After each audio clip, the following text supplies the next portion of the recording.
നാട്ടിൽ നിന്ന് കുറ്റിയും പറിച്ച് ദുബായിലേക്ക് വന്നപ്പോൾ എൻ്റെ ചെറിയൊരു ആഗ്രഹമായിരുന്നു വലിയൊരു കോടീശ്വരനാവണമെന്ന്.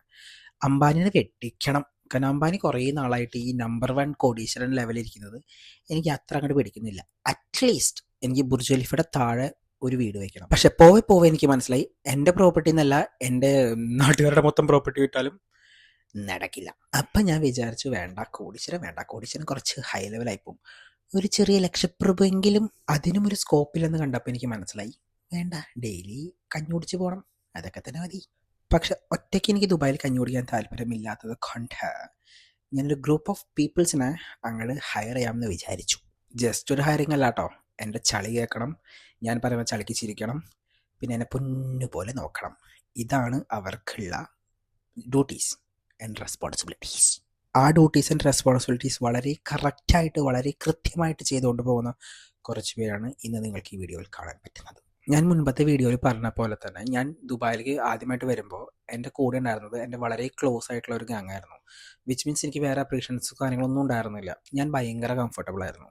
വളരെ എക്സ്ട്രോവേർട്ട് ആയിട്ടുള്ള ഞാൻ വിചാരിച്ചുകൊണ്ടിരുന്നത് എനിക്ക് ആൾക്കാരുടെ അടുത്ത് അങ്ങോട്ട് പോയി സംസാരിക്കാനായിട്ട് പേടിയില്ല എന്നാണ്. പക്ഷേ ദുബായിൽ വന്ന് ഒരു ഘട്ടം കഴിഞ്ഞപ്പോഴാണ് എനിക്ക് മനസ്സിലായത് എനിക്ക് അങ്ങോട്ട് പോയി സംസാരിക്കാൻ നല്ല പേടിയുണ്ടെന്നുള്ളത്. പക്ഷേ ഇപ്പോൾ എൻ്റെ ഈ വീഡിയോ കാണുന്ന ഇപ്പോഴത്തെ എൻ്റെ റീസെൻറ്റ് ഫ്രണ്ട്സിനൊന്നും അറിയത്തില്ല ഞാൻ എങ്ങനെയായിരുന്നു എന്നുള്ളത്. ആക്ച്വലി ഞാൻ നാട്ടിൽ നല്ല എക്സ്ട്രോവേർട്ടായിട്ട് യു എയിലേക്ക് വന്നപ്പോൾ ഒരു ആംബിവേർട്ട് കൈൻഡ് ഓഫ് സെറ്റപ്പിലേക്ക് മാറി. അതിൻ്റെ മേജർ റീസൺ എന്ന് പറയുന്നത് ഞാൻ എപ്പോഴും എൻ്റെ ഒരു കംഫർട്ട് സോൺ ബ്രേക്ക് ചെയ്യാൻ ഇഷ്ടപ്പെടുന്നില്ല എന്നുള്ളത് കൊണ്ടായിരുന്നു. പക്ഷേ ഞാൻ ഒരു ഘട്ടം എത്തിയപ്പോൾ എനിക്ക് മനസ്സിലായി ഓക്കെ, ഞാൻ എൻ്റെ ആ ഒരു ക്യാരക്ടർ ചേഞ്ച് ചെയ്യണം. കാരണം യു എയിൽ സർവൈവ് ചെയ്യണമെങ്കിൽ നമുക്ക് കോണ്ടാക്ട്സ് വേണം, അത് വളരെ ഇമ്പോർട്ടൻ്റ് ആണ്. So I gradually started to make contacts. പക്ഷേ അപ്പോഴും ഞാൻ കാണുന്ന എല്ലാവരോടും സംസാരിക്കും, ഞാൻ എല്ലാവരും കമ്പനിയാവും, ഞാൻ എല്ലാവരോടത്തും ചിരിച്ചു നിൽക്കും.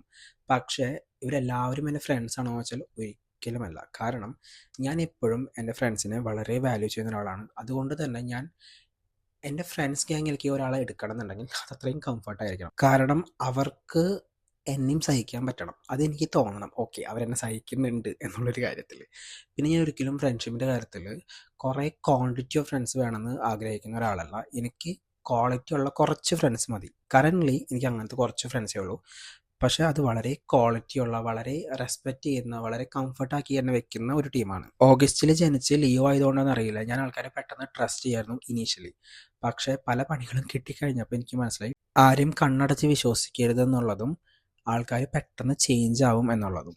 ആരും കണ്ണടച്ച് വിശ്വസിക്കരുത്. ആരോട് സംസാരിക്കുമ്പോഴും ഒരു ബൗണ്ടറി ക്രിയേറ്റ് ചെയ്യണം. ആരുടെയും പേഴ്സണൽ കാര്യത്തിൽ ഓവറായിട്ട് ഇടപെടാനോ അഭിപ്രായം പറയാനോ നിൽക്കരുത്. പിന്നെ എവിടെയും ഞാനായിട്ട് തന്നെ നിൽക്കണം എന്നൊക്കെ പറഞ്ഞ് എന്നെ ഗൈഡ് ചെയ്യുന്ന എൻ്റെ ബെസ്റ്റ് ഫ്രണ്ട് ഇന്ന് കാനഡയിൽ നിന്ന് ഇത് കാണുമ്പോൾ I know she is the most happiest person in the world.